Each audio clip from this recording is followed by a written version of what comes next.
Shalom, shalom, peuple de Dieu, shalom. Mbote mingi na bino ba franchi na katandaku. Bonne fête de sabbat, biso fêtera samedi sabbat, tous en agène, pour faire la tous la cara prière, ya mufukulu ba tous en mambu le prophète Emmanuel Dodi. 18h prière et mamuto fongoli. Bon, bonne fête de sabbat na ba franchi son andaku. Bonne fête de miséricorde, pote au côté déjà miséricorde, ceux qui mawate yaya, ceux qui mayonte ngana yo, toza lelote to la mukite, pe maya ofele, ceux qui mawana été mais mawa trop. Donc mbote na bino nyonso ba franchi bozana ndaku, mbote na les prophètes Emmanuel Dodi mufukulu la batu, zenga mambu une seconde c'est fait. Maman Nicole Feza, maman Ememba Soa, na pesi mbote na Lili Kamon, maman Lili Kamon, na pesi na maman Alpha Kapinga, maman na Emmanuela Bea, na fait pesi na famille Kaniki, maman Angèle Kaniki, papa Christophe Kaniki, na famille Kaniki mon bimba. Dorcas Kaniki, Percy, na pesi Noëlla Biaï, mbote madame, na pesi bino nyonso, bozola maman José Assani, ba maman pour na mona ba maman José Assani, na pesi ba maman nyonso ya église mbote, na pesi Jessie Kitenge, madame mbote Saba et l'amour. To zakaka apona relaxa bino musala malamu ya Nzambe ya prophète Emmanuel Dodi. To isa bino ba miracle zalianti. Awa ba miracle zalianti, ba miracle na désordre, ba miracle zo salama. Yongwana nazo comprendre bino ba pozolo ba prophète Emmanuel Dodi azana kisi, azana magie. Oui. Bozana faut na bino te parce que na Congo tozana 13 000 églises bandeko. Tous en même pas 100 églises, même pas 50 églises où ils ont ça la miracle, où bazo ya bazo bika, pe bazo mona li boko ya Nzambe ya prophète Emmanuel Dodi ndenge azo ça la miracle à désordre. Donc na lobaki na bino émission o eza pona kolakisa bolamu ya Nzambe ya prophète Emmanuel Dodi ndenge azo pesa batu kimia, ndenge batu bazo bika o azo ya na ba franchi azo ya okutana na Nzambe ya prophète Emmanuel Dodi. O nyonso ya okutana azozonga na mawate, azozonga na esengo. Nzambe ya prophète Emmanuel Dodi aza Nzambe ya esengo, aza Nzambe ya mawate. Bino mobozo mona nga mona on azala témoignage ya munene sœur Sandra Lina babote, boyi ba place na outil. Donc, boyi ba place na outil.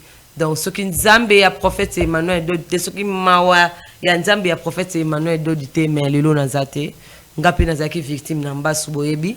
Pour mon ango déjà calamité puis en doute la bino la publicité pour mon ngamo ko na bika na mbaso ya tonga na ka koloba mama prophète Emmanuel do des aralis sécurité izalaka rosakanate izalaka lengité na ko sabino ke boya pour bobika soki na benga kabino pour na na assurance ngamo ko Sandra Lina ba beauté ser na bika na mbasu oyo et sala mikolo dans 2 jours kaka na kata nouvelle ligne na fête na biso ba benga ngo fête ya sanza.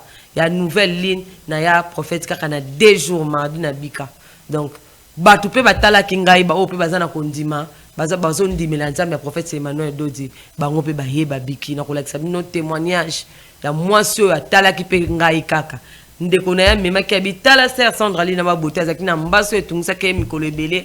Mais tango akutana ki na prophète Emmanuel Dodi, Nzambe na ye asala ki musala Sandra Lina bikaki. Pourquoi pas yo? Donc, moi, si y a une confiance avec l'église, payer écoute, m'bas n'ezaki ya mystique. M'bas n'ezaki bena ke kusu ezobima, au vanda pembe na été, au maman on a la sabino kalamingite. Kusu ezobima, au vanda pembe n'était solo, pota misunezo kitamiku ezomonana. O yanga kute zai ke le kolo, pota me ya yeza ibena ke muku ezomonana. Kusu ovana na été likolo poli donc abanda komona ne ka liwa atambola ki ba hôpital atambola ki ba église amona ki muto big sa emba so zati babina ekende ka ki pa mufukulu ya bato zenga mambo une seconde c'est fait ye Nzambe na yazo pesa solution yo moni bato bazo lenga lenga ratse Bat bazolenga lengo les prophètes ana prophète Emmanuel ana Dodi ba miracle leki azana magie ayela bon ba prière ba nouvelle ligne ayela bon makambo belé oui pour biso Bible o tozo yoka o prophète Emmanuel Dodi a biso ke Bible ezana 3 paroles ya Nzambe ya mungunya ya mutu. Siko bino bat bosambela ka Jésus comme c'est que bon dit mais la Bible ya mutu ou bien ya mungunya pour biso prophète Emmanuel Dodi atangela biso Bible o ya maloba Nzambe to fetaka ba fête de l'Éternel ba fête ya Bible to fetaka à l'exception que Jésus comme azanzambe te bino bondi meti le loro j'ai l'impression Congo bo sambela raté pour bondi bina Jésus comme avec l'exception que Jova azanzambe te le loro ba église nyoso kaka Jova azanzambe te bandeko c'est le prophète Emmanuel de Mutaheli Bisongo. Alors il y a ce que Jésus comme ozon di melanzambe lokola omoni chrétien caméraman oh on a lokola chrétien. Mais banja me bino bondimela yango wana bondimela Jésus comme ah wana quoi Jésus en plus Jésus o bochaka chaka na banda ça Jésus a filmé bochaka ta prophète Emmanuel Dodi motinda mopona miatanga lelo oche na ndako so ba miracle po Jésus ni bochaka za filmé e mode apexa bino aisa bino ke ngai na za Jésus te nga na filmaka na mina masanga na sala kinduma na Jésus te biso ba franchi to préférato cha prophète Emmanuel Dodi na ndako. Pour yene tozo mona zo sala ba miracle ça les vrais prophètes si ma papa Simon Kimbango ça les prophètes Emmanuel Dodi toza le seul église oyo ezo sala ba miracle na moi moko ta 100 miracle na moi moko ta 200 miracle bat ba obika bino bolando église ana kuna na koya te prophète ana kuna za na magie sandali na église mba sandali na bina kabina ko to kende yo landanga ngana obina na ngapo na ebiskanza bazwanga ti boli na pesa Nzambe nana eloko pesa Nzambe te na binela kofi na binela jibe siko funa binela Nzambe koleka kofi na jibe siko bino na to na ya na ngate sanda binabe olandanga nga kote Nzamba bikisi nga ifo nga na binela kaye koleka David eloko na pesa Nzambe funa binele koleka David yo kotana ngate yo talaka ba miracle zo sama na église na biso ba miracle ça mais pas prophète na biso yo yaka obika kota la ngate ngana wabine na Nzambe na raison na yebi kota zwinga na kota komisinga yongo funa bine na yeku koleka David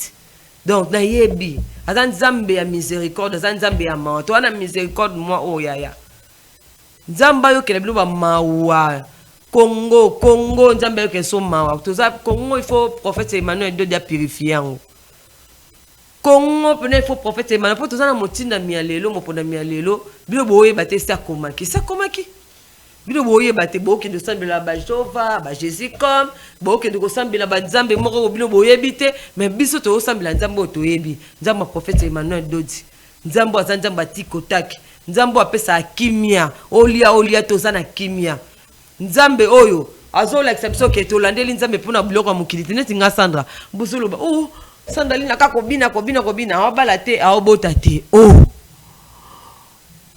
awabala te awobota te ka ko sambela mingi ko sambela no ngala ndeli Nzambe mabota te nga Nzambe la ndeli Nzambe libala te ngala mbe na ndeli Nzambe bulo amokite preuve à l'appui Jésus-Christ le véritable Dieu Jésus-Christ yé moko akufi na 33 ans abotite abalite mokili ya tata na ye Alexis mino adresse te siko ngai Sandra lina ba beauté vraiment avant bon finga nga fo finga non Jésus-Christ le véritable Dieu bon Jésus yo kufi na 33 ans yo balite obotite na landela Nzambe pona ngote po Yesu apesa alibala te Yesu apesa abana te Yesu apesa bomengo te apesa ozo lukate ya yo peso kaka sali aye akufa pona masumu na biso alingi un jour nga Sandra lina tango na okufa na lala na kufa te na lala tango na yoka trompette ke beta ke lelo na lamuki na ke lola donc Yesu aye pona masumu na nga akufi pona masumu na nga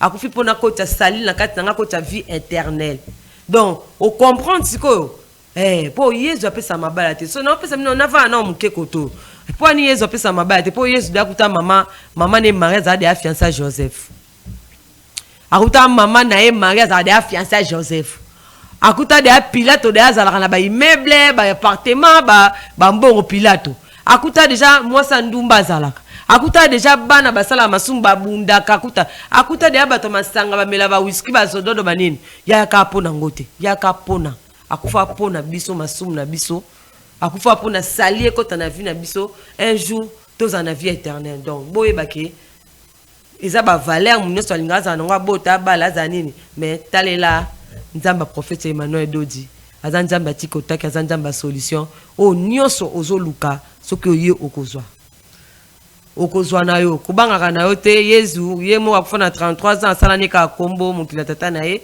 abota te abalate asala pe feti te atika me pe appartement te mokili na ye donc so va faut finga nga Sandra ozobina bina banda kana na olingo bota te olingo balate ça bote te bo finga no Yesu Yesu afutana 33 ans balate abota te le reste Zambia osala donc tolanda puis tolanda témoignage ya moi si oyo mbaswe banda ko mise ba kusu oyo misu nezo kweya ba atambola ki ba église ebele ba pasteur bazana ba miracle souté ba sala esu ba gente api ba prière esu ba na Nzambe te ba omo ba okele ba mabonja ba kapela na ba stade ba onolia ba Thompson na ba shaba donc tant ça élogène tant ça élogène ezate tant prier ezate mais tona muchinda mi mopona mi atanga lelo le prophète Emmanuel Dodi o munoko kauka rapo ngana otobika na masumu na biso moko o ya sala biso ba jeune na lingi botala mbasu ya mama oyo eleki yanga mais andimaki ke Nzamba prophète Emmanuel Dodi akosala ba meilleur pas akina foi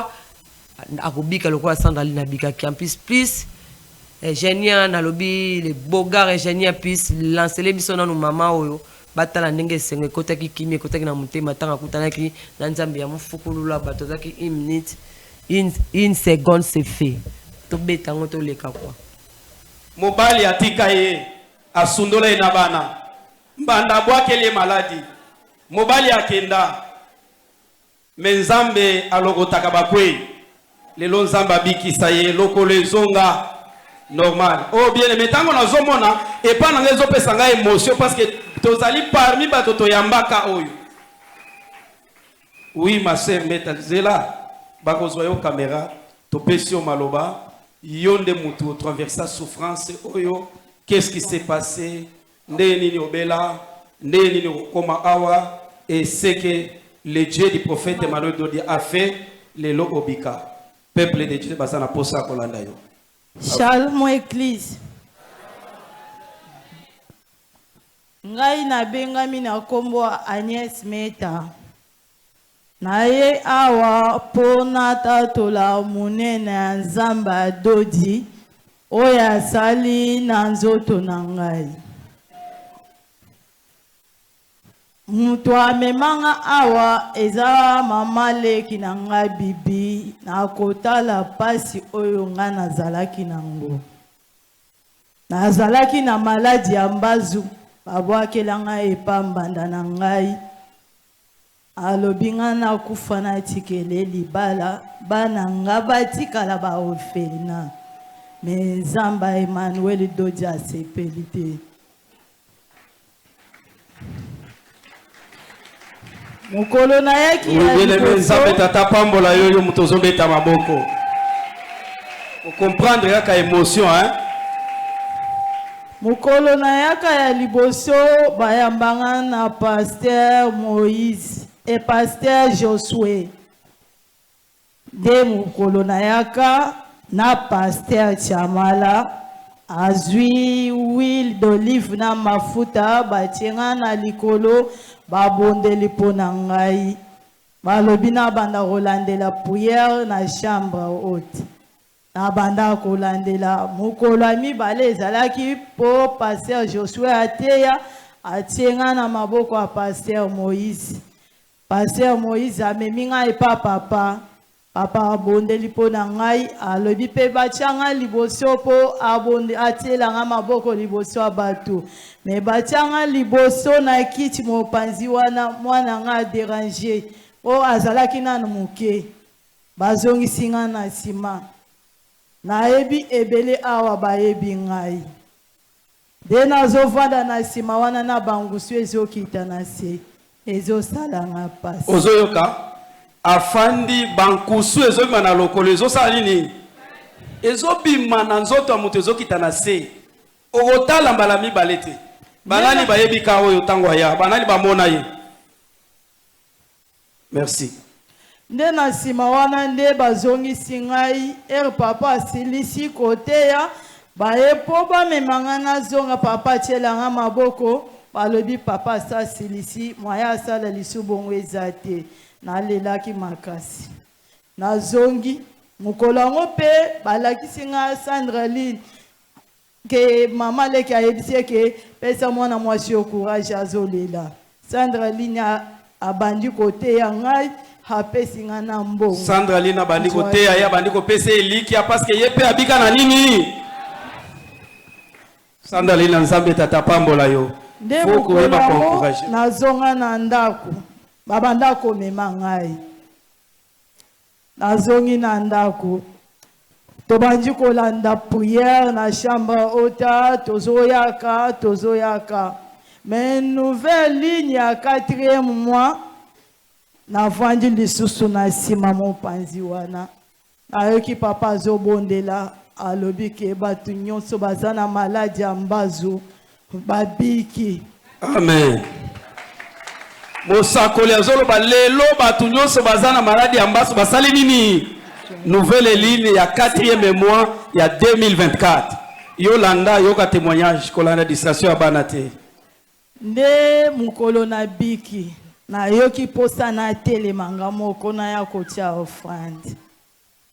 Tozalaki na mutu oyo tobanda koya na ya zama maleki na ngame azamwa na mukepa na ngai nde mutu abanda komema ngai toye na tie offrande na zongi na ebisi Davina naza na posta totambola pe na obima libanda alobi oyo koka nga alobi na koka tokende toketi libanda na banzi batu ebele nazalaki na pasi ya makasi na bangusu wana me kobanda ka mukolo yango ti lelo na banji kotambola na banji komi mwana mutu pona nzambe oyo ya Emmanuel Dodi yango nde epesi nga courage pona telema liboso ya batu bao baza na kondima te o pasteur Joshua ta pasteur Moïse babanda kolobela nga ke soko oza na likambo te kondima na yo moko ekobikisa yo nalobi papa naza na likambo te nakobika na kombo ya nzambe oyo yango nde na telemi nzamba Emmanuel Dodi abikisi ngai Sokola kisabango lokolo kamera inzwa lokolo na ye momona ndenge ekomi zwa lokolo na ye ebele bomona lokolo ye banda bimisa bankoso yango wana tala ndenge nzambe tata azongisaka makambo tala ndenge cicatrisation esalami tala ndenge lokolo ezongi normal oyo miracle te est-ce que tokobetela nzambe tata maboko te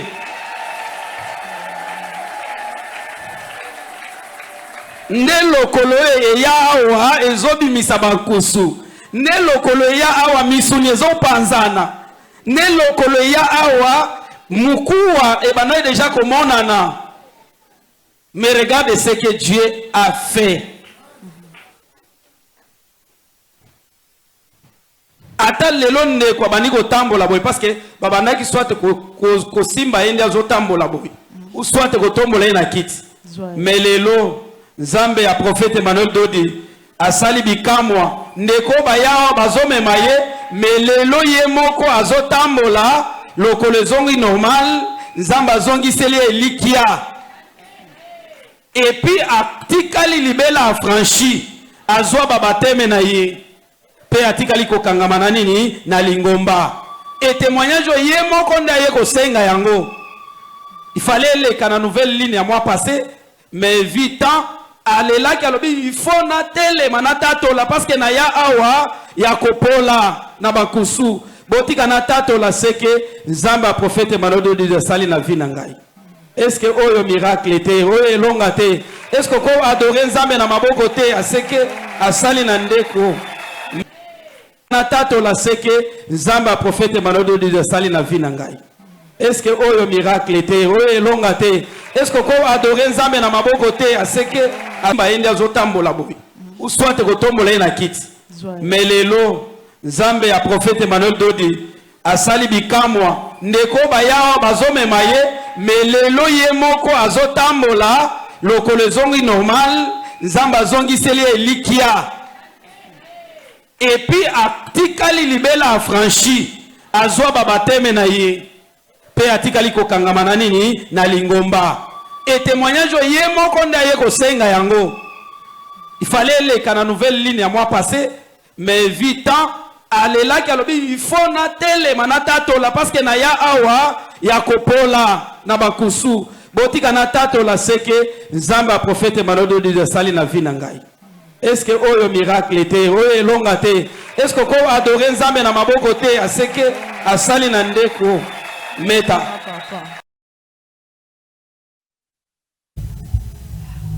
Shalom, shalom, shalom, peuple de Boubnou Boumounia Tabinomoko. Deni Boulbatoko, Nzama prophète Emmanuel Dodi, oh, prophète Emmanuel Dodi, Ana Magie.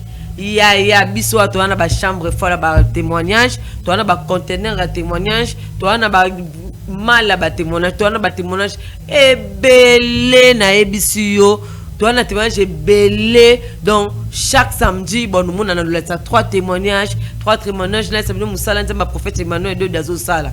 Maman, wana, au revendre pembe na été, kusu, ezo tambo, lezo kitana lo kolo ya mama, o leli biso toko kate, o talie boyo, moni abi asanda na pusana, nesa mama, na tala lo kolo na bi, mais mbaso yo ange pusana te, mbaso kusu, lokolo eko ya misuni miku emona na bi mama okobika na ebike nzamba prophète Emmanuel de Nzambe ya makasa Nzambe ya champion Nzambe wa yokusama sonité et pas na biso soko na mawa nzamba prophète Emmanuel de Nzonsa na esengo bomoni mama wana ye mokuta za ina espoir te akobika mais na ese mama ngana yaki na mbaso zaki danger mais yo pe ya danger mais le prophète Emmanuel Dodi tant atalaki mbaso wana prophète Emmanuel Dodi biso va franchir tous à la fière na prophète Emmanuel Dodi tant atalika mbaso na bi une seconde c'est fait abi ezali yanti mama wana atambola ba église atambola ba hôpital atambola baloba na kota mais tant akutana kina mufukulu abatu zenga mambu le prophète Emmanuel Dodi abika une seconde c'est fait atali abwa kele mai apese mai mbaso kauka bilumo bomo na pena lokolo mama wana ndenge bilumo so botali bobiki non moi biso ba témoignage c'est la ba femme penza ba grande dame ba homme responsable ba grand homme biso témoignage so tali muto bité oui voilà tete ko pesa 20 té biso na batu penda ba obika ba grande dame ba grand homme oye penda ko mona ke témoignage penda ko mona église moko estikali na témoignage na kisaso yo saka biso les affranchis prophète moko zo sala ka témoignage ba bazo bika bazo akimeza les prophètes Emmanuel Dodi ya to se vanter ya to sa fierté mais Nzambe aza awa Nzambe aza na ba église nyonso Nzambe aza na église nyonso mais kiti avant de la reza kiti ba franchi kiti wa vanda kaya ka osola na moi ni prophète Emmanuel Dodi za awa donc après ça bino so ba visite mais avant da awa pour awa miracle des autres so kutana prophète Emmanuel Dodi ozu miracle te c'est que yoza ndoki c'est que yo moko miloki oza pour ça ozo guérison te pour muto aza na foi aza na Nzambe so ayebi pe likambute donc ezapé ma malade biso ye nango yebi likambute robika mais soko yebi pe likambu biso pe prophète Emmanuel Dodi apé ça biso mo avantage mo so pe yebi likambu okoti pe chambre haute okutani pe na ba pasteur osali kir dame otubeli après temps ya osimba o maman pepele bat bazo bika pepele to sana Gabriel awa Gabriel témoignage à Gabriel awa Gabriel azalaki malade ayeko kende nani Grèce 3 ans avant d'aller en Grèce anga que Hollande mobali na France akomi na Grèce pona koluka mukanda na Grèce yo ebi ko kende Grèce na koluka mukanda na pote za kapasi lufanda na Grèce luka mukanda pe bi lukanga luka mukanda pe bi lukanga diable comme Zacharisé Gabriel a eu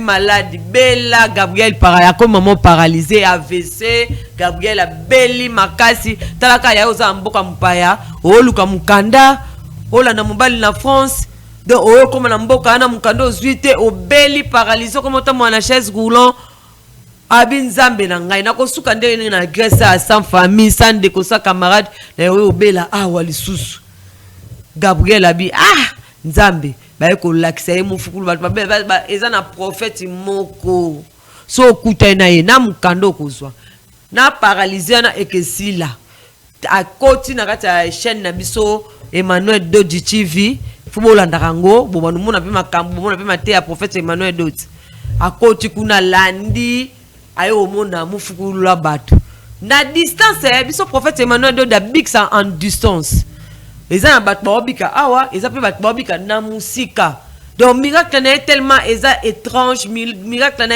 eza tito tac miracle na eza une seconde se fait azo bika penza na musika bato baobika biso pena bato babika na 8000 km 16000 km obiki alobika une seconde se fait obiki asambelaki na musika sera na biso Gabriel atambolaki pe kolekela ko tambola guérison prophète Emmanuel Dodi Nzambe na pesa ke guérison tamboli pe sera na biso pe Gabriel azwaki mukanda sepeli alobi en tout cas le prophète Emmanuel Dodi oza somo oza zenga mambu une seconde c'est fait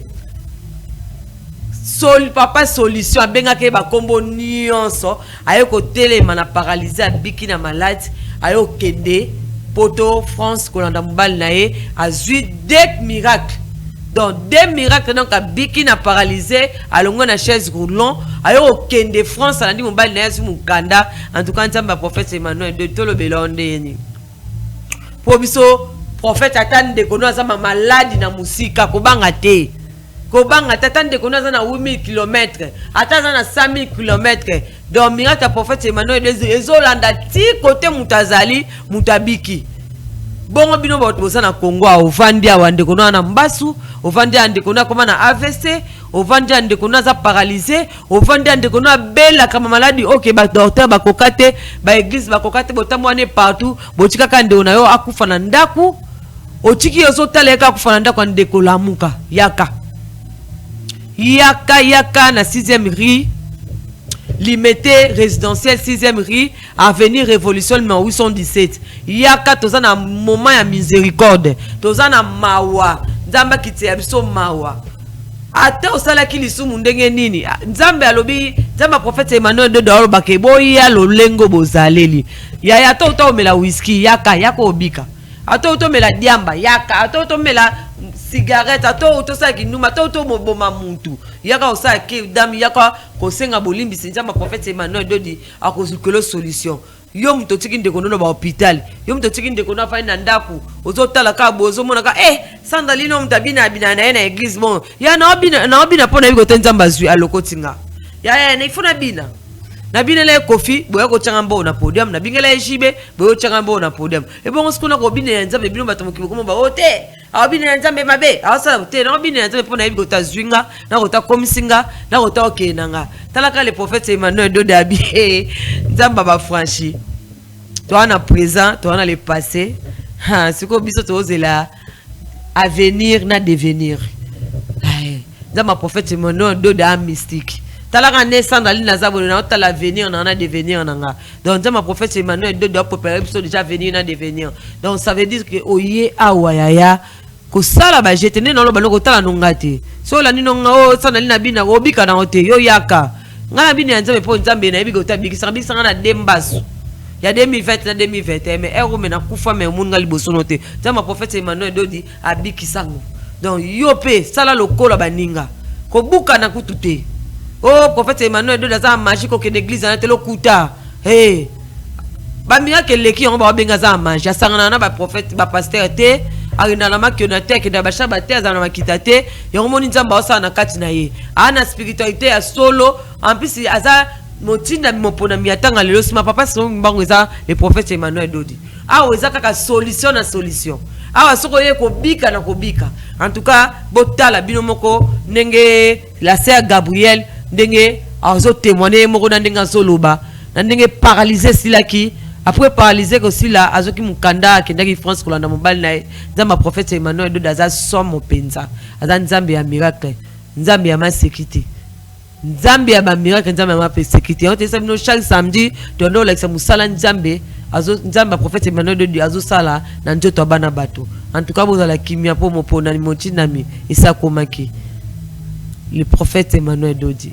Miracle à TikTok tak, miracle en désordre, miracle à somme penza. Botala bolanda. C'est Gabriel bolanda.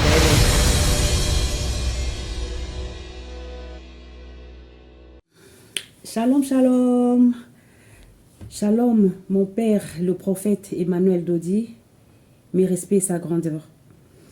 Shalom les affranchis à la citadelle à Kinshasa. Shalom les affranchis des France et de partout ailleurs. C'est moi, votre sœur Gabriel Toadi.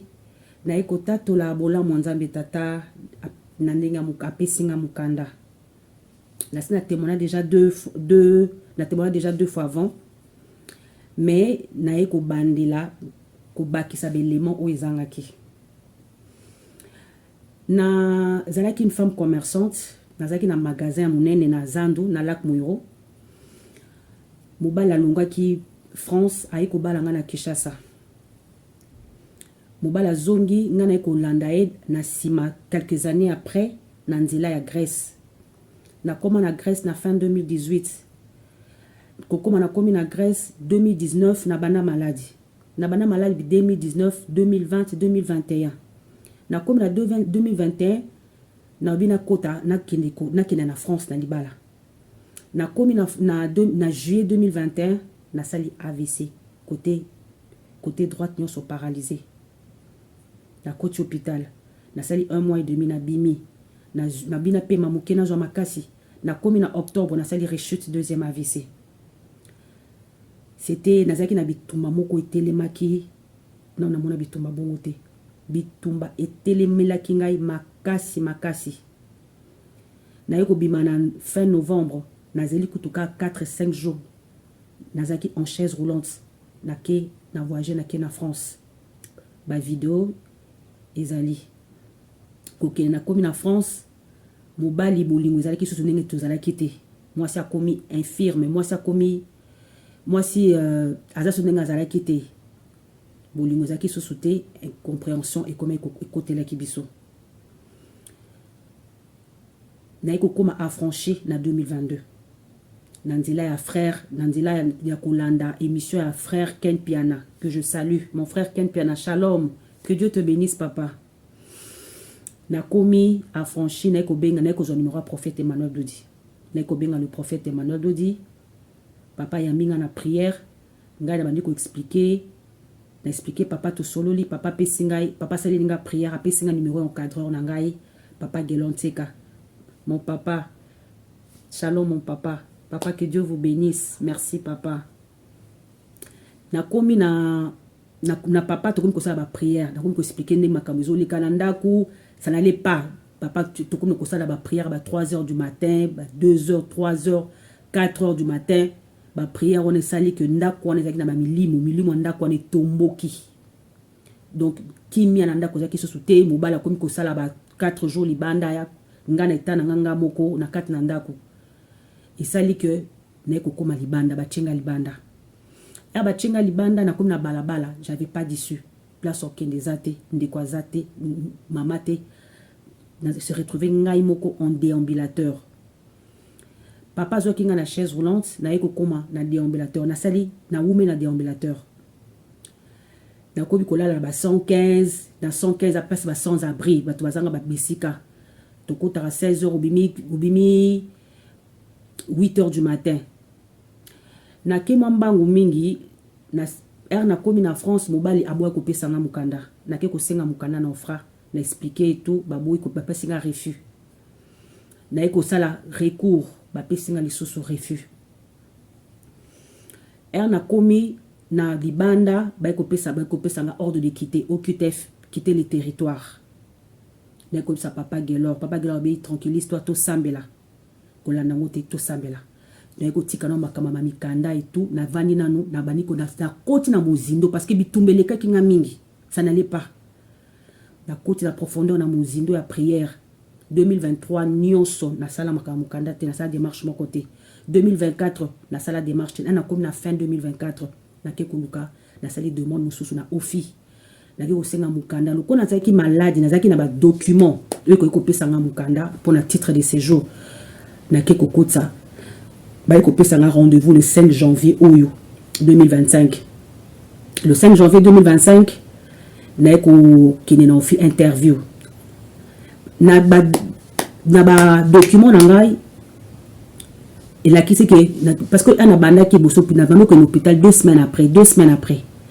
après on a comme 3 mois après on a comme 6 mois c'est qu'on a comme 1 année contrôle donc en fait nous c'est comme stable nous saison bien grâce na prina lo sambo mais c'est à ça qui rapport on est sali que baza sous na tina repesa nga susu baza sous na tina repesa nga sous titre de séjour parce que dans c'est titre de séjour de soins donc c'est plus important parce que c'est comme déjà bien c'est comme stable interview na moneke leke bien te na eko zonga na zongeli papa Gelor na bi papa Gelor n'eng interview leki normalement faut ba benga dans 3 mois réponse dans 3 mois mais na ndimite ke na ozwa papa mais na morning interview n'eng leki na ndimite ke na kozwa bandeko papa Gelor abisinga salela papa audio explique na papa détail nyonso toza na moya toza na année ya bonganga sala papa voice expliquer situation ndenge ezali ndenge leka ki kuna explique papa la situation mais bongi ça déjà li bonzana yo ya nouvelle lune parce que tozo kende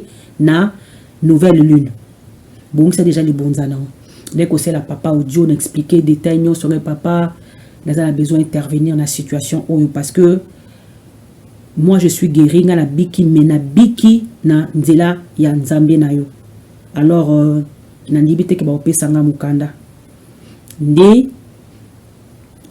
na la papa Gelor na si papa Gelor na sali papa voice mais papa yemoko azalaki na besoin il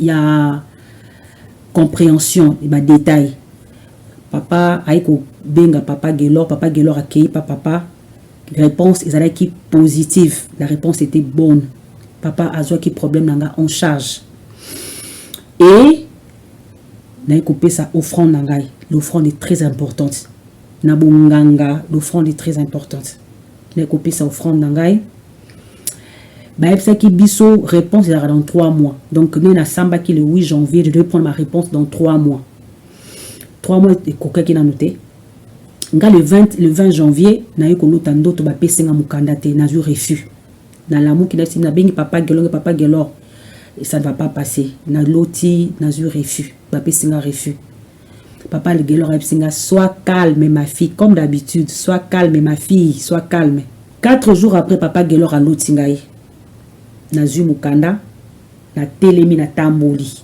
papa Gelor a bisinga eleki le 24 25 na kozwa message ba pesingai mukanda dossier nanga ba acceptango bien aimé na souffrir mobala memi o balinga o memi na poto aboko pesanga mukanda na se retrouver na balabala na lali libanda na hiver na malili na souffrir leo na komi indépendante nzambe tata apambola mosakoli na ye je suis très contente grâce ya nzambe tata na mosakoli na ye Gabriel ozomona lelo eza Gabriel alobité j'ai rencontré le plus grand miracle de ma vie qui est le salut. Bénis Dieu pour ces documents et pour la guérison de ma maladie. Nazala kondima nzambe o alongola kingai na chaise roulante o alongola na déambulateur o alongola na béquille azana makoki ya kozongiselanga ba faculté nyonso o na bungisaki parce que maladie ozana cause ya maladie ozana cause nasina bika complètement ba sekel o etikali nazana kondima papa na ngai akosiliselanga ngona kotambola complètement normalement. Que Dieu bénisse le prophète, que Dieu bénisse sa grandeur, mon ange intercesseur, le prophète Emmanuel Dodi.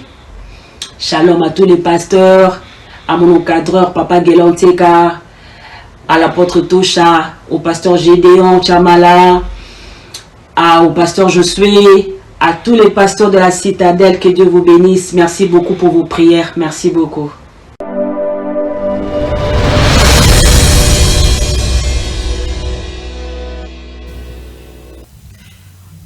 Shalom, shalom, shalom, peuple de Dieu. De mon beau moni, yaya. Ah, biso loba, sala sala, prophète Emmanuel de loba, sala sala, ah, biso prophète Emmanuel de di. Tant au coup, t'as yo, m'ta malade, yo, m'ta ba difficulté, m'ta ba problème, faut une solution, hein. Ah, les prophètes solution, hein. De mon moni, maman, na zala ki na magasin na zando, maman. Maman Gabriel, a zaki na magasin na zando, ya mon nene. Moi, c'est la femme d'affaires à Simbarambongo. Mobile nazaki na France, c'est un qui est mobile na France, on va la bitika, Hollande na France. Avec comme en Grèce, t'as la rame avec na colo normal, bakindo kina biso ya ba famille na biso ba famille africaine, famille marote zangi kindo kezalité. Donc ba famille na biso ba africaine tozana kindo ki mama il faut sambelaka. Tala mutu azali makolo normal akangi magasin na ye na zando abibona olanda mobali na ngai yake apakomi na Grèce ore bandeko lukaka mukanda asali nanu 3 ans ya koluka mukanda na Grèce bandeko mobali azozeleka na France ale koluka mukanda osu diable oko azakarize ale paralysé ye wana na chaise roulant komi koluka na moyena na otiki na ba faire non na mboka na mbeo ba magasin ba nini ozodala donc bolingo bino bobika bolingo il faut l'andasco bolingo na yo na France donc a commis na Grèce ayo kozwa paralysé comme tambola ba chaise roulant a motambola donc azaki na espoir souté donc tant ba seka ka ko kuta na mufukulu bato kuta lever prophète ba bieza na mutu moko boya pesa ka solution nzambe na yaza makasi nzambe na zanda nzamba ndamu te nzamba prophète Emmanuel de daza nzamba ya nini mabengo oni nzambe azan nzamba prophète azan nzamba tiko tak azan nzamba une seconde c'est fait okozwa solution tala ndenge kokuta na prophète Emmanuel de ko solo na eka en distance pour prophète Emmanuel de daza na somme miracle ça mais à distance atona na Asie atona na États-Unis atona na Canada ya kobuka na te ye miracle ça en distance ata yo mto wa musika mboko tala ngai ndeni sikona sala. Est-ce que bato qui s'assemble te bato libanda ba obika koleka bato awa bato libanda ba obika koleka bato awa yawa donc miracle à distance maman a eu solution à boaki à temps na chaise roulante azu mukanda landi papa na France en tout cas c'est ngwe kota ki na foyer excusez-moi na mon grippe et c'est ngwe kota ki na foyer.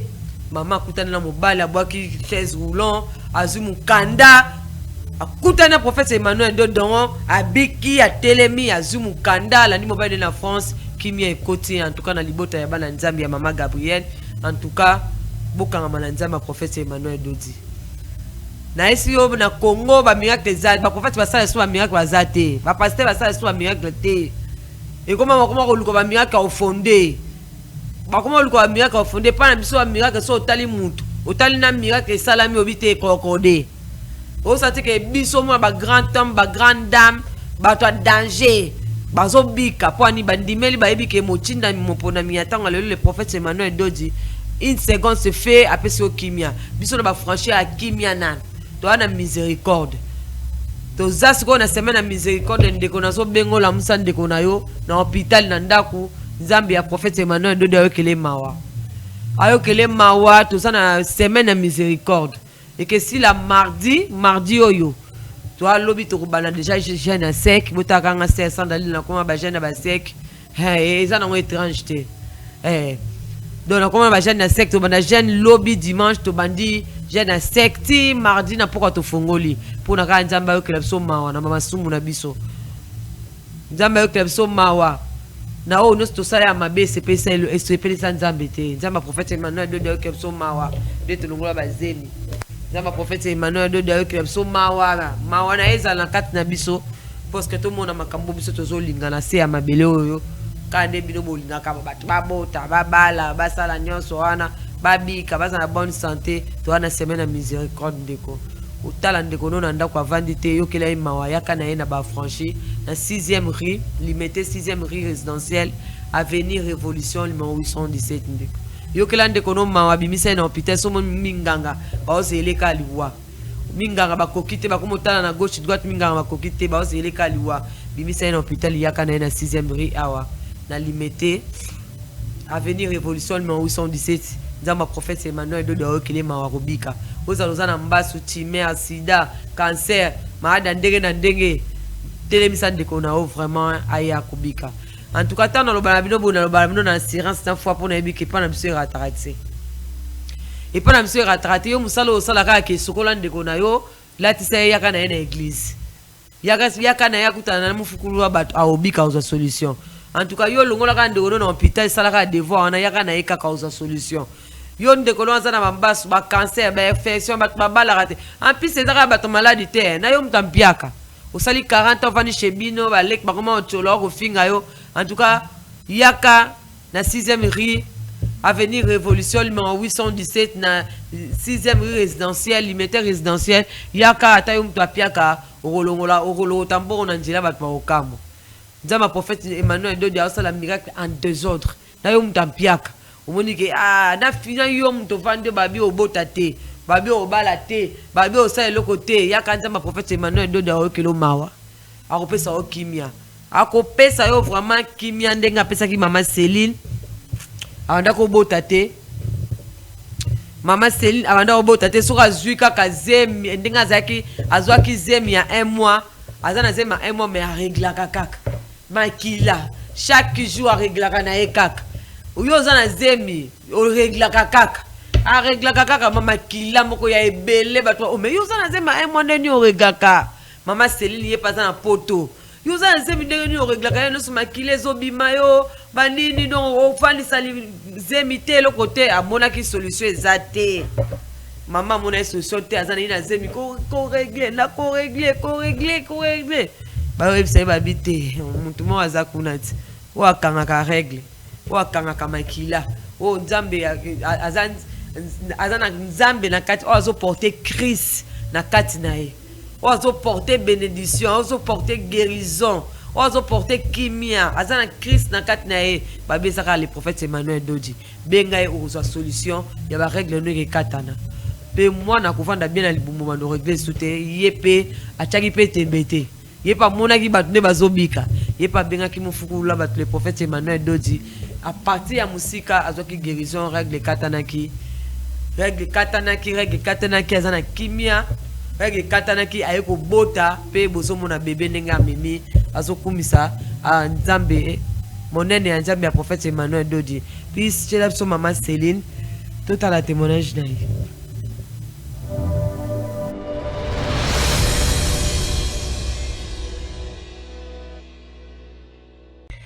Shalom peuple de Dieu, je suis la sœur Célina Francisca. Certains d'entre vous me connaissent au nom de Shekina ou encore la Smyrne. Je suis la fille de Mamie Rigini. Et mon encadreur c'est le frère Jacques Mendela. Aujourd'hui je viens une fois de plus encore rendre grâce à Dieu pour la bénédiction qu'il m'a accordée à travers son serviteur le prophète Emmanuel Dodi. Alors mes chers et sœurs, je me suis mariée en 2022 et depuis ce temps, j'ai eu du mal à concevoir. Il était vraiment difficile pour moi de concevoir. Mais Dieu a fait grâce que l'année passée, au mois de février, j'étais souffrante pendant un moment, c'était le début du mois. C'était le début du mois, disons, le début donc du 1er au 10, j'étais sérieusement malade. Alors, je décide de faire les tests de grossesse et là, je me rends compte que je suis enceinte. Alors, j'étais très contente par rapport à ça, et heureuse. Mais malgré la grossesse, j'étais sérieusement malade. En tout cas, c'était sérieusement malade. Et la maladie ne faisait que continuer. On ne savait pas exactement ce que j'avais. J'avais de fortes fièvres, de maux de tête, des vomissements. À un moment donné, l'on se disait que ce sont les symptômes de la grossesse, mais le contraire. On ne savait pas vraiment examiner ce qui s'est passé. Alors, il s'avère qu'un bon matin, en me réveillant, je pars dans la salle de bain pour pisser. Je remarque une boule qui sort, qui est sortie de moi, en sachant que je suis enceinte. Quand la boule est sortie, en fait, pendant la maladie, je n'étais jamais allée voir le médecin. Même quand j'ai découvert que j'étais enceinte, je faisais l'automédication. Alors, quand j'ai remarqué la boule qui est sortie, j'ai appelé mon encadreur. on a parlé, il a prié. Et j'avais peur. Je me disais, bon, ça peut être que c'est l'enfant qui est en train de sortir, c'est la grossesse qui est en train de sortir. Il y avait aussi de paroles en moi où je me disais, non, c'est sûrement, ça arrive que la femme soit enceinte et qu'elle voie certaines sangs. Alors, pendant ces temps-là, mon mari était au travail, j'ai essayé de lui contacter pour qu'on aille voir le médecin. Son arrivée, nous sommes allés voir le médecin. Ici, déjà, pour voir, je suis étrangère, donc pour voir un bon médecin, il faut aller dans des hôpitaux privés. Et privé, il faut prendre un rendez-vous. Et le rendez-vous, si c'est un gynécologue, ça peut, vous allez attendre, disons, 2 ou 3 semaines. Alors, nous sommes allés voir un médecin, un simple médecin vers Cape Town. Nous sommes allés voir un médecin. Et arrivé là-bas, le médecin m'a regardé malgré les saignements. J'étais en train de saigner. Il m'a regardé, il m'a pas touché, il a rien fait. Il a dit non, ce n'est pas les sangs. Parce que j'avais pris des photos de sang qui sortaient. Au père de Zémité, tout va bien, ça ira. Il m'a donné certaines comprimés. Moi, j'ai fait confiance au médecin. Il m'a donné certaines comprimés. Je suis rentrée à la maison. J'ai pris ces comprimés. J'ai parlé avec mon encadreur qui est le frère Jacques. Nous avons encore prié. Et sans le savoir que le médicament que j'étais en train de prendre, c'était en fait pour perdre l'enfant totalement à 100%. Et pendant la nuit, j'ai eu encore des douleurs tellement insupportables que mon mari, le lendemain matin, il a décidé à ce on rentre à l'hôpital. Et arrivé à l'hôpital, le médecin a dit aller faire l'échographie. Arrivé dans la salle d'écho, la dame qui commence à vérifier, elle me demande, mais est-ce que tu es enceinte? Vraiment, j'ai dit oui, je suis enceinte. Et la dame me dira, non, tout a été nettoyé. Donc, tu es propre, tout est parti. Donc, pendant le moment où je saignais, même quand nous sommes allés voir le médecin, il y avait encore possibilité de sauver la grossesse, mais il m'a donné des médicaments, il m'a conduit à l'erreur et moi j'ai fait confiance au médecin. Je l'ai pris sans le savoir que j'étais en train de perdre mon enfant et j'ai perdu ma grossesse. Donc, la façon dont ça s'est passé, en rentrant vers le médecin, il a dit il n'y a même pas moyen de faire des cryptages, tout est sorti. Donc là, tout est sorti. On va seulement donner des petits médicaments et ça ira, pas besoin de te nettoyer. Et c'était au mois de février. C'était le 16 février. Cela s'est passé le 16 février 2023, l'année passée. Cela m'avait beaucoup affecté physiquement, moralement et même spirituellement. Et même ma vie conjugale à la maison n'était plus la même. Ça nous avait beaucoup affecté. Ça a même touché mon mariage. Donc, il y a eu de haut, il y a eu de bas. Mais Dieu a fait grâce à travers son envoyé, le prophète Emmanuel Dodi. Et il m'a confié quelqu'un dont il savait que oui, si je lui confie à celui-ci, il y aura quelque chose. Si je lui confie à celui-ci, il verra de merveilles. Il m'a confié le frère Jacques Mendela. Alors pendant ces temps, j'étais sans espoir. En tout cas, sans espoir. Nous étions en train de prier avec le frère Jacques et il donnait des rapports à papa. Je parlais avec papa. Papa a dit, ça ira, ne t'inquiète pas. Oui, je connais mon père. Je me disais, oui, je connais mon père. Il m'a déjà sorti de la mort. L'impossible n'est pas Emmanuel Dodi. Je sais d'où est-ce qu'il m'a pris. Je sais comment est-ce qu'il me protège. Mais là, en ce moment-là, j'étais dans des... I don't know what to do. Je ne savais pas quoi faire. Je ne savais pas quoi penser. Je ne savais ni où commencer, ni où aller. Mais il y a le frère Jacques qui ne faisait que me motiver, me dire ça ira, on va prier. Il y a des moments où on priait, je n'avais même pas la foi. Il y a des moments où on priait, je me disais, sincèrement, je vais mettre le téléphone, le frère Jacques va commencer à prier, Au moment où il dit Amen, moi aussi je dis Amen, on coupe les téléphones. Pourquoi? Parce que pour moi, c'était de plus vivre cette expérience-là. Alors, il s'avère que nous avons continué à prier, et au mois de, si je ne me trompe pas, au mois de juillet, juillet vers la fin, tendant vers août, j'ai commencé à avoir certaines malaises. Et à un moment donné, je me disais, ça ne peut pas être la grossesse. Moi, j'ai fait les fausses couches en février, donc, ça va prendre du temps. Alors, j'ai patienté, mais j'ai eu certaines malaises où je me sentais plus vraiment bien, ça n'allait plus. Un bon matin, je me suis réveillée, j'ai fait des tests de grossesse, c'était positif. J'ai dit non. Je suis allée, j'ai racheté le test de grossesse, j'ai fait encore à la maison. J'ai fait au moins 4 tests à la maison. J'ai fait pendant 3 jours, matin, midi, soir, pour être sûr que je suis vraiment enceinte. Mais malgré cela, je suis restée silencieuse. Et on ne faisait que prier avec frère Jacques. Et je me rappelle un bon jour, le frère Jacques me demande, est-ce que ça va avec la grossesse? Et moi, je sais que moi, je ne suis pas enceinte. Moi, je dis, ça va, je souris, ça va. Mais sachant que je ne suis pas enceinte, moi. Alors, on ne faisait que prier, Arrivé à 1 mois et demi, tendant vers le 2e mois, on priait avec le frère Jacques. Je lui dis, je suis enceinte. Il me dira, ok, gardons ça pour nous, continuons à prier. Et moi-même aussi, j'ai voulu garder ça pour moi parce que je n'étais pas sûre que la grossesse allait tenir. Je me disais, ah, oui, à n'importe quel moment, donc voyons voir ce que ça va donner. Et il arrive que on priait avec les frères Jacques et les frères Jacques appelaient papa. Je faisais aussi des rapports à papa par message.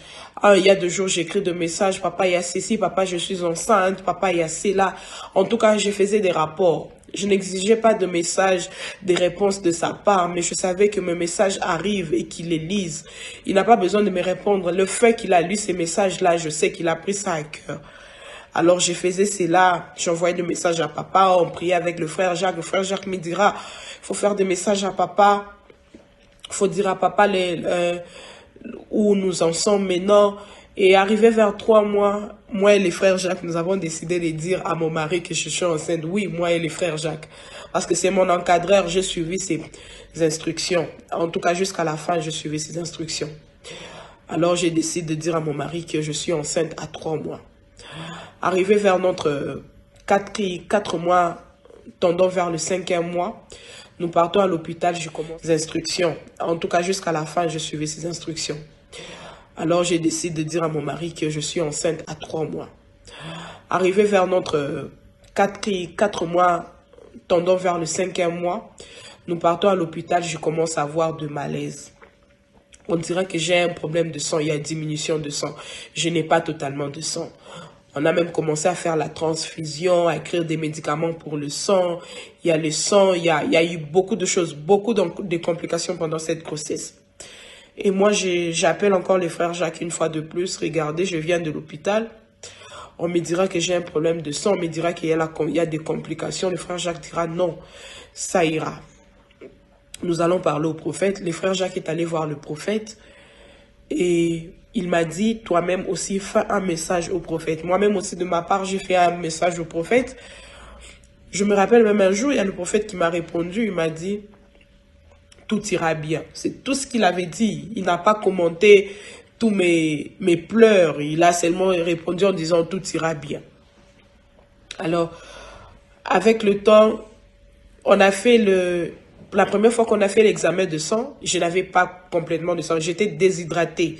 Je n'avais pas de sang, j'étais faible, ça n'allait pas. De fièvre qui ne faisait qu'aller 38-39 degrés. En sachant qu'une femme enceinte avec de fortes fièvres, il y a risque d'avortement.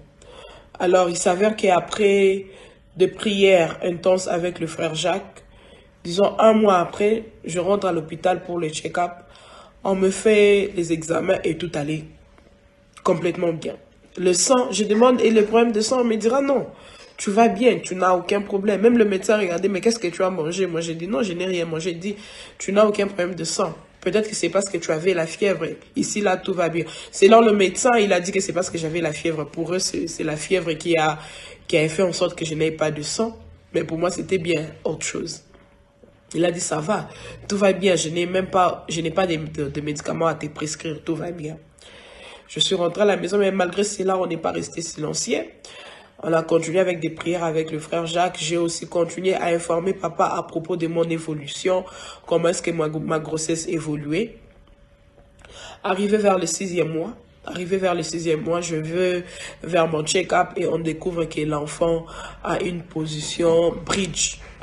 Bridge, c'est la position où l'enfant a mis la tête de ce côté et les pieds de l'autre côté. 6 mois. juste au moment où on m'a informé, c'est là la douleur. Les douleurs ont commencé, désolé. Des fortes douleurs où tu sens que l'enfant te monte parfois dans le cœur. Nous partons, quand on nous a appris ça, je suis rentrée, j'ai appelé frère Jacques, je lui ai dit, regardez ce que les médecins a dit. Le frère Jacques a dit, non, ça ira, nous allons parler au prophète. Moi-même, je fais le message au prophète. Le frère Jacques aussi est allé voir le prophète. Le prophète, c'était un samedi. Le frère Jacques est allé lui voir et ils ont lancé l'appel. J'ai eu à parler avec mon père et il a dit, tout ira bien. Tout ira bien, n'aie pas peur. Malgré cela, nous avons peu de foi. En tout cas, je me rends compte que notre foi est si petite que on a du mal à croire quand on nous dit tout ira bien. Malgré cela, on m'a dit ne crains rien, tout ira bien. J'étais toujours en crainte et je ne dormais plus. Je ne dormais plus. Le médecin arrivé au 7e mois, le médecin me dira je pense que je serai obligé de te faire une opération le plus tôt que possible. Parce que la position de l'enfant peut te tuer, les douleurs. Parce que je ne dormais plus. Les douleurs étaient tellement intenses. Il y a des nuits où j'ai appelé le frère Jacques pour que nous prions. Parce que ça n'allait pas. Je nous disais que tu es obligé de t'ouvrir le ventre pour te sauver, toi et l'enfant. Moi, je lui ai dit non, l'enfant va tourner. Je rentre vers mon père. Je fais le message au prophète. J'écris aussi à frère Jacques. Les prophètes, quand nous avons parlé, encore une fois de plus, c'était un samedi. Tout cela, toutes les conversations avec le prophète ne s'est passé que le samedi, le jour du sabbat. Le prophète me dira, l'enfant va tourner. Mais si est que tu veux l'opération, cela ne dépendra que de toi. Si tu veux l'opération, c'est toi. Mais l'enfant va tourner. Et il s'avère que je suis rentrée, 8e mois, je suis rentrée à l'hôpital. Le médecin m'a dit, j'avais toujours des douleurs. Le médecin m'a dit, tu es prêt pour que je t'ouvre le ventre. Moi, j'ai dit, non, l'enfant va tourner. Le médecin a dit, il est trop tard pour que l'enfant tourne. En ces moments ici, le poids de l'enfant, c'est pratiquement impossible que l'enfant tourne. Si elle tourne, tu auras des douleurs et il y a trop de risques. Moi, j'ai dit, non, l'enfant va tourner. Et la dernière fois que j'ai parlé encore avec papa à ces sujets, c'était un samedi. Le frère Jacques est allé voir papa. Papa a appelé. Il a dit, tout ira bien. Si tu dois passer par l'opération, passe. Mais ne crains rien, car tout ira bien. Tout est déjà fait. Tout est déjà fait. Ne crains rien.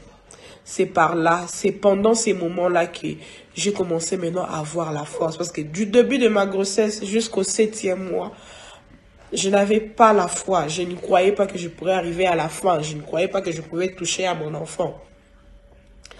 Alors c'est vers les 8e mois, quand j'ai commencé à sentir que malgré les douleurs, je suis encore là. Malgré les douleurs, je tiens toujours. Je me suis dit, oui, ça ira, je vais y arriver. Et ma mère aussi, Mamie Rigny, est allée voir le prophète. Elle a parlé avec le prophète. Le prophète a dit, tout ira bien. Il n'y a rien de mal qui va se passer. J'ai déjà prié, j'ai déjà tout fait. Et vous savez, c'est vers la fin que je me suis dit, j'ai un peur. De quoi est-ce que j'ai peur? De quoi? De l'opération? Non. De la mort. Il a déjà retiré la mort. Alors, mon médecin a programmé, il a dit, le 16 février, je t'ouvre le ventre. Et le 16 février, ils s'attendaient à des complications. Ils ont préparé le bol de sang. Ils ont relis mon papier. Ils ont dit qu'il y a eu des complications. Ils ont préparé les bols de sang, des banques de sang. Ils ont tout préparé. Mais gloire à Dieu, le 16 février, j'ai donné naissance à une fille qui s'appelle Zeina Shoniwa Ropafadzo. Ropafadzo qui venir ma bénédiction en Shona. Le Shona, c'est au Zimbabwe.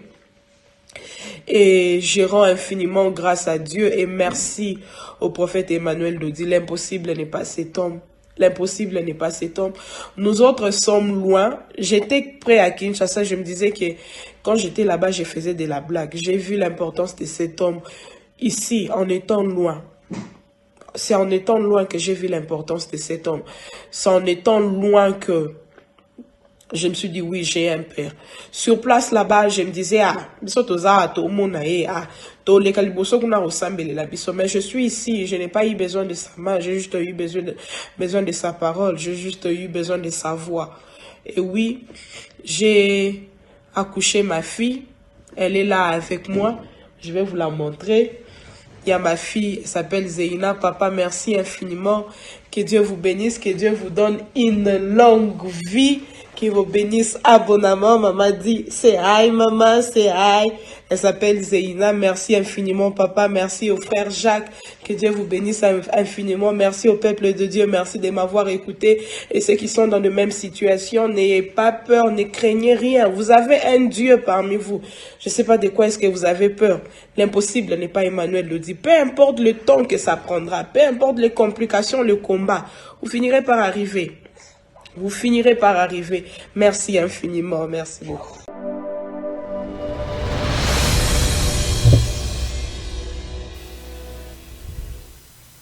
Shalom. Tozongi bilmo ozomona. Biso tolobara pambate. Biso tozoloba c'est que vraiment ba miracle les osala ma prophète Emmanuel Dodi azosala ba miracle. Quand tu sais bino ba miracle les aïsuna ba église te. Quand tu sais bino ba pasteur ba génération bisote. Quand tu sais bino ba pasteur ba sala biso sur ba prière te. Donc est-ce que pas na biso tozana mutinda mi pona mi atanga le prophète Emmanuel Dodi. Les vrais prophètes, c'est ma papa, c'est moi qui m'a en tout cas, nous sommes tous les sentiments, tous les bilobela, tous les bino, vous faites banda pour vous souffrir. Au moutonnion soit andimé là, nous avons prophète Emmanuel Dodi, aya, azonga na mangate, azonga na esengo. N'enga pe Sandralina, la sœur Sandralina en beauté, andimé là, nous avons prophète Emmanuel Dodi, nous avons guérison en basse. Nous sommes bazo ndimela biso bazo ya bazo za solution. En tout cas, yo moko moni miracle makasi boyo muto andaki ezana zemi mais muto azo régler. Pe tanga azo régler makile aussi là. Donc ça veut dire azana zemi azo régler makile aussi là bazo zo se makila. Ko kutana na eka na prophète Emmanuel Dodi makile zo ngaki na njoto ko règle katanaki pe abota ki ya simbi mwana na maboko. En tout cas, yo muto za musika oyubaki ngasko na kinité na obika ndeni te ata na distance obika ata na distance obika prophète Emmanuel Dodi azana nzambe ata à distance obika et pas na eza jeté pas na eza TikTok tac et pas na une seconde c'est fait donc et pas na miracle za lianzi ata na distance ozwango yo zaka na konzima maladi ozana ngonde ko obika yo mto wana hôpital obake bakumotel nga liwa ba docteur balobi ke simba lisusu te batu nyonso bayake pa na biso bazwa guérison ba docteur bayisa bango esimba te et pas nzamba prophète Emmanuel de simbaka esimbaka ratarate donc yo mto za pempiaka yo mto omona ke vinange suki nazo balate nazo bota te nazo zwa te na kimia te na mpiaka age pour ça naze pas ba parents yaya pusanaka pembe na nzambe esala bien bino boyebake kindokeza ba famille nyonso to mikosanaka te barrière parent na biso ba grand parent barrière parent na biso bakolala bamboka babotama na bamboka bachaka biso na makelemba siko ezala mutu ako no longo na likelemba bachaka ko so bachaka ko na kisantu na barrière parent na ba grand parent na yo pour famille zan kindokeza te to chama na mutu te famille lelo ba jeune bazo kufa ba briskement ma mutu abali mais un abali une semaine mobali na kufi ben yemo kwa kufi mutu abali azobota te mutu azwi mbongo aluki mbongo na pasi akomi na mbongo akufi atiki yango batu bazomona makambo mbilinga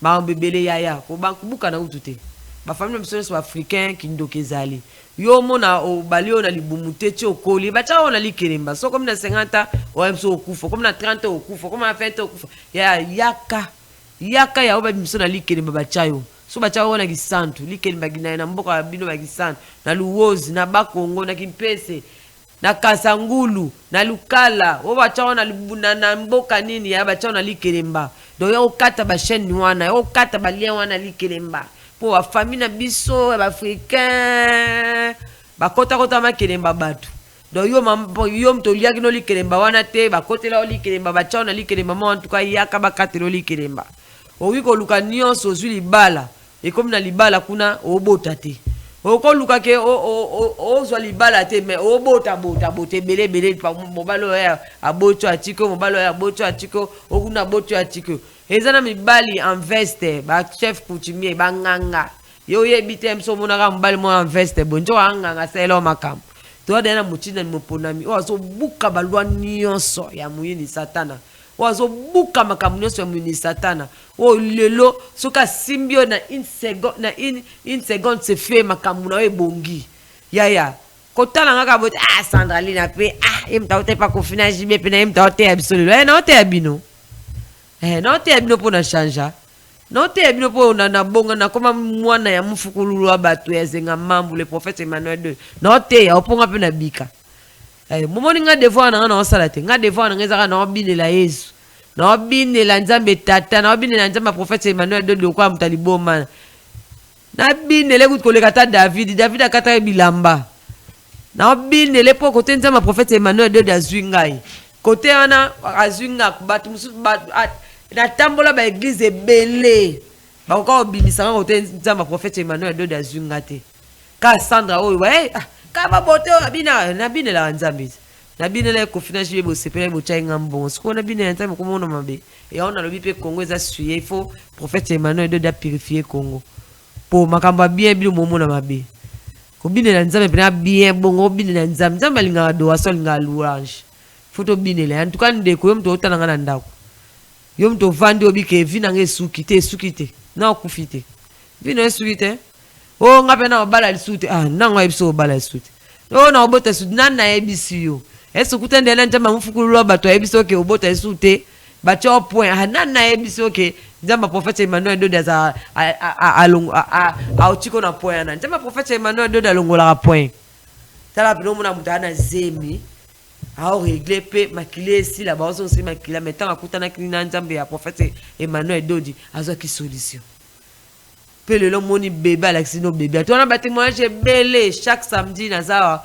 kuna olakisa musala ya Nzambe ya prophète Emmanuel II wazo sala na kati ya mboko ndeko isa yaki isa koma ki yondo obukana telemana nyo omeka de baninga ma omeka po so kei na oka église ba makio na ba église ba Jésus comme obika na oti yaka okutana na Jésus Christ le véritable Dieu yako kutana na yako kutana Nzambe ya prophète Emmanuel II des Nzambe tikotaki o apesa kana no kimia olia to lali kimia obala te oza kimia oboto te oza kimia yaka nanu kokutana Nzambe bibisa ndeko na hôpital ndeko na bengio na ndaku na musika maladi mo ba bikaka te maladi mo est incurable bikaka te maladi opena muto bikisa ngasa te mais prophète Emmanuel II bikisa maladi nyonso Nzambe miracle azo bikisa le prophète Emmanuel II za jeté ya so pas no prophète Emmanuel bikisa te so pas pasteur na mino sala miracle te biso prophète Emmanuel pasteur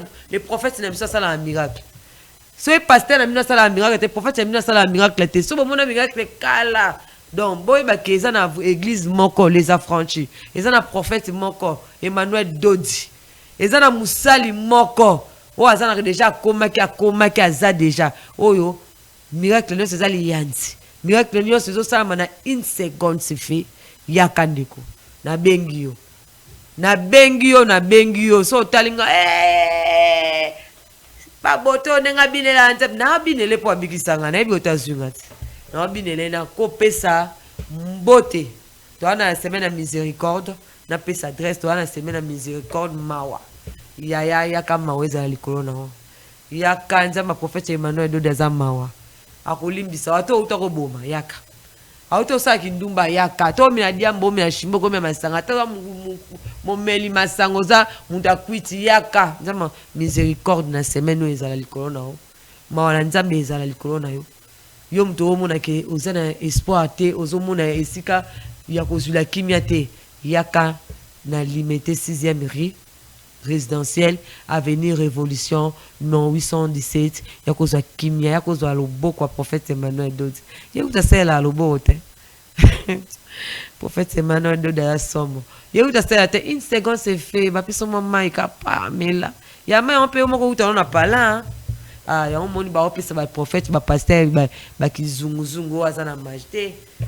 Ana magie pour boulot bolobi, ana magie pour bomo na kiba miracle esama. Car Jésus Christ le véritable Dieu mutasala kango na papa simo kimbango. Selon les prophètes Emmanuel de déjà ça. Azam mutoropé sa solution, pe sa kimia ya ko sambela o malade no esi la souci no esi la estomac e banda ko sala yo gastrite. Et aussi là ba soumet prophète Emmanuel de Dieu aussi azong sa ba nzambe na azong sa ba soumet. Ato zaki na espoir te. Nzambe na ya prophète Emmanuel de azong sa espoir. Nzambe ya prophète Emmanuel de Diaza ndambo te aza mobimba. Ndeko na bengisi yo semaine oza semaine de miséricorde. Na bengisi yo mardi nde to kosilisa. To banjango déjà dimanche ya lobi ya jeune ya sec. Ti mardi na poka to fungola. Total nzambe ya prophète Emmanuel de ndinga sala ba miracle.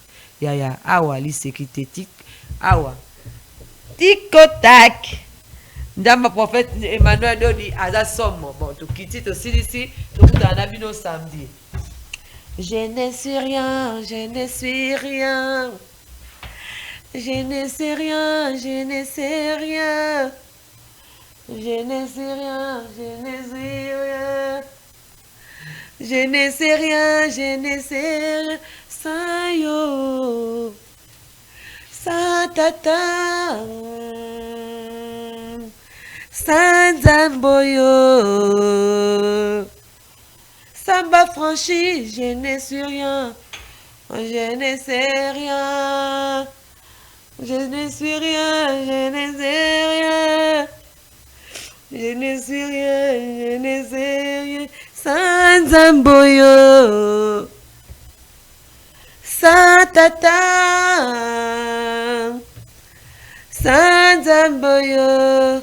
Je ne suis rien, je ne sais rien, je ne suis rien, je ne sais rien, sans yo, samba franchi, sans amboyo, naye bien le côté naza et le côté, naye bien le côté naza.